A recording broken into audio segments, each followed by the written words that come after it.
Do you want to ace that test? Want to learn a new language? Or perhaps you're just tired of forgetting names and faces? Hey Brainwashed friends, I'm Aaron Tupaz of Positively Brainwashed, and I've been obsessed with memory techniques for over a decade. And today, I'm excited to teach you how to memorize anything quickly. In this video, I will cover the 3 principles to remembering, chunking, then how to memorize anything related to numbers, vocabularies, faces and names, directions, speeches, a deck of cards, and then how to never forget where you parked your car or where you left your wallet. First, we'll cover the 8-time world memory champion Dominic O'Brien's 3 principles to memorizing. A is for association. We tend to naturally link things together, kind of like a mind map. Now some say we never actually completely forget a memory, we simply just lose the path to access it. I'm sure we've all experienced the tip of the tongue phenomenon. We know the answer is somewhere in our brain, but we just can't access it. Think of accessing memories like dominoes. Naturally, the path to access memory breaks down over time if you don't review. So I'm here to teach you how to create multiple links and strong associations that are durable, so this way, even if one path or 2 breaks, you'll still be able to access the memory. L is for location. Our spatial memories are naturally incredible. Think of all the rooms and places you visited in your life and how much you can remember about them. Because one of the greatest secrets to memory is to organize and store things we want to remember in familiar places. You can even store things in video games or places you made up. This is called the method of Loki, or memory palace. I recommend you create at least 3 locations for short-term storage. These are places you will reuse and cycle through numerous times to store things you don't need to remember long-term, like a quick shopping list, or perhaps you got a girl's number at a bar and your phone happens to be dead. So for example, you can use your home. First, divide your home into at least 10 rooms or sections and number them from 1 to 10 in a way that you could logically visit an order in real life, or if you were Superman and could fly. Lastly, I is for imagination. People tend to remember funny, weird, violent, and sexual things. For me personally, I see a lot of naked people and R-rated stuff in my head all the time. But be creative and experiment to find out what works for you. Also, get as much of your 5 senses involved to create strong associations and to create various links. And an easy way to remember the 3 principles is by thinking of boxing legend Muhammad Ali. Next, what if I asked you to memorize these letters? Well, it would be much easier if you split them into FBI, CBS, IBM, and IRS. This is called chunking. Instead of trying to recall 12 elements, you have now reduced it to 4. Now using the concept of chunking, we're going to learn the peg system. For every single digit from 0 to 9 and double digits from 00 to 99, we're going to associate with a noun. Now from experience, I suggest you use some living character or creature rather than an object. Then on top of that, give each noun a unique action or verb. For example, Santa Claus can be your number 25 because Christmas is on the 25th and his action could be giving a gift. James Bond can be 07 because he's 007 and his action is holding a gun. 14 can be Cupid because Valentine's Day is on the 14th and his action can be shooting an arrow. Now if you wanted to remember this number, you could split them up into chunks of 4 and use a noun-verb pattern. So you would see James Bond giving a gift to his twin who's aiming an arrow at Santa Claus who stole his gun. Then you would store the story in the first room of 10 that we created earlier.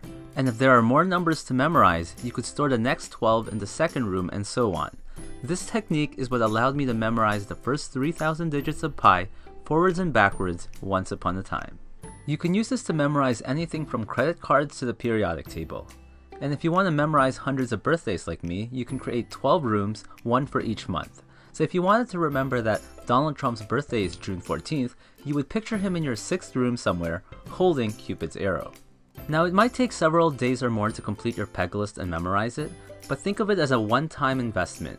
And if you're a huge nerd like me, you can even complete the list for all triple digits to 999. You can even categorize them to make your life easier, like all my characters from 532 to 600 are from League of Legends. Next, you can use the method of Loki for learning languages. For example, I stored many of my vocabularies for Spanish in my high school. All the feminine words I stored inside, and all the masculine words I stored outside. For example, the Spanish word for meat is carne, which happens to be feminine. So I pictured a car with a big bird nest on the front hood in the cafeteria of my high school, with the wheels made of meat. Now for my other languages, I simply use different locations. Next is how to remember names and faces.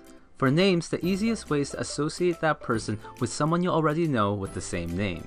Picture that person you already know interacting with the new person you just met and store it in the very location you met them. But as always, make it creative, like perhaps they're flying or kissing or whatever. Now if the person's name is unique, then you'll have to be creative, like learning vocabularies for languages. As for remembering faces, you need to look at their features, then exaggerate them, and then associate that person with someone you know with the similar features. For example, I once met someone who had pointy ears named Mario, so I pictured him with Spock doing the Vulcan salute to Mario from Nintendo.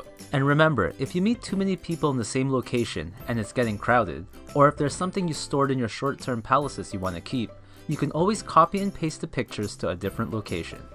Now to remember directions, simply use two images like a rabbit representing right and a lion representing left.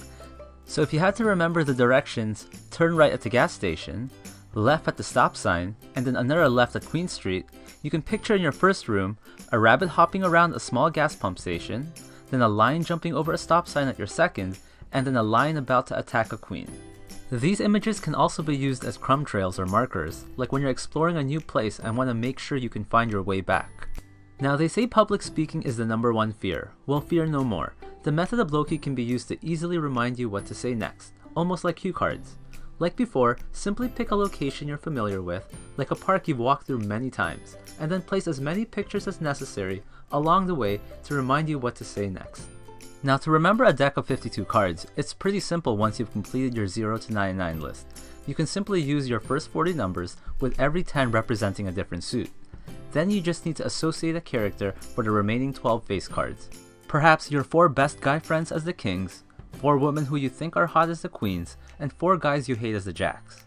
So if you want to memorize a deck of 52 cards, you simply need 26 rooms where you place a noun and a verb in each room, or just 13 rooms if you want to place 4 cards in one room. Now when I first started, it would take me 8 minutes to remember a deck, but with enough practice, I once got it under 40 seconds. Also, as a bonus, try reciting it backwards by simply reversing the story. From my experience, this tends to really freak people out. Last is how to simply remember where you parked and how to never forget where you left your wallet. For parking, simply imagine crashing your car somewhere near you right after you just parked. Take a second to visualize all the details, like the glass shattering and any damage to the environment around you. As for your wallet, treat it like it's some sort of dangerous weapon, like a grenade. So like your car, try imagining your wallet exploding every time you place it somewhere. And you can use this technique for your keys, phones, and whatever it is that we sometimes misplace. Perhaps pretend each item is a different weapon. Now as a word of precaution, if you don't review what you stored, it can possibly disappear within a few days to a week. But if you review a memory a few times in a month, you may remember it for several months. And after that, if you review the same memory every few months, that memory may last for years. And remember, this is just the tip of the iceberg. You can use these techniques to remember poker hands of your opponents, memorize advanced equations, remember dates of historical events, or simply impress your date by remembering everything she tells you. So think outside the box and tell me in the comments below, how would you use these memory techniques?